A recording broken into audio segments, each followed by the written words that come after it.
Offenders now potentially will have to don these hi-vis jackets to get out into the community and fix things like graffiti and all the rest of it. Of course, there was a trial about this that went well, and now they're going to roll it out. Of course, if you ask me, it's all about freeing up prison space. I think this is a wonderful idea, this whole notion that you'll have this high-vis jacket on, you'll be identified as a criminal. Brilliant. Do you like it? I think it's absolutely a brilliant idea and fully support it. And not particularly because it embarrasses people or shames them, but because if you have damaged your community by doing whatever crime it might be that has led you to this point, then you should be made to pay back in some way and demonstrate that you can support your community and be part of it and part of making it better. And I think this is a wonderful scheme to do that. James? I would like to see the evidence that it reduces reoffending and that it reduces antisocial behaviour at all, rather than make whoever is the Justice Secretary this week seem tough by putting in words like chain gangs. I don't think that sounds particularly like it's been... I don't think that was his word, because it's not attributed with a direct quote. I don't know who has said that. In the first sentence, it's chain gangs in inverted commas, which therefore must come from the government's briefing, given they've handed the story to the Telegraph. So I don't think chain gangs are a good idea. In general terms, people paying back to their community, cleaning things, etc. That's all very well and good. Agree with that.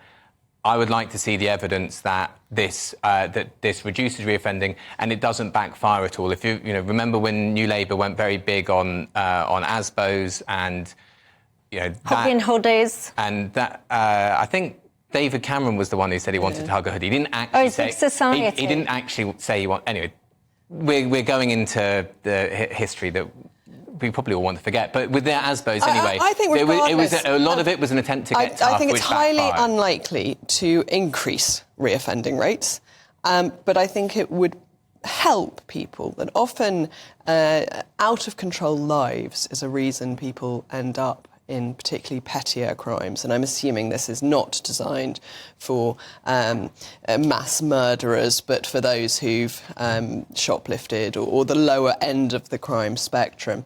And in fact, having a kind of very regular routine, having something you have to do every day is proven to really help that. And I think it might well help reduce reoffending, not because they are embarrassed or ashamed to be out in public being, quote, humiliated, but because they discover that there can be a pattern to life that you can live by. That might very well be right. And if the story were presented in that way, I would be far more likely to think that someone has looked at some evidence and made the sort of argument that you've made. But when it's done with, we're going to humiliate them because we're putting them in high-vis, it sounds like it's oh, look, we've got a day in the grid for justice. What should we do? Oh, I think I can get a page. I am not going to defend the government's PR machine. But, I mean, I agree that things that help people get back into structured life, support for community, that give people skills and, some hope, some things to look forward to are very good. I don't get the feeling that that's where this is coming from.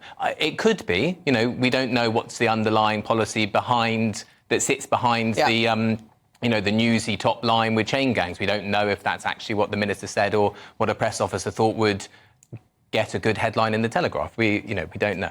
I don't like the notion of chain gangs, but I absolutely, and I don't even care about the reoffending rate. So, is that why we should be deciding on a policy or not? I actually think that if these criminals understand that actually you will be shamed if you're a criminal, you will be laughed at, you will be mocked, then maybe, just maybe, it might even stop, even if it just stops one of them. That's to do with reoffending and offending in the first place. But again, let's see the evidence. The evidence that ASBOs stopped that kind of the kind of behaviour that you got an ASBO for was not well founded. I mean, there was a decade of academic research. Well, yeah, I do actually remember some young kids that actually thought that an Asper was a badge of honour. They absolutely loved it. I can remember a story about some twins, actually, a set of twins. I'm sure I remember that. In fact, actually, I think one of the viewers got in touch with me related to those twins. I'll have to dig deep into my memory to remember that story. But you know what? A little bit tougher on criminals wouldn't go amiss if you ask me. What do you make to it all?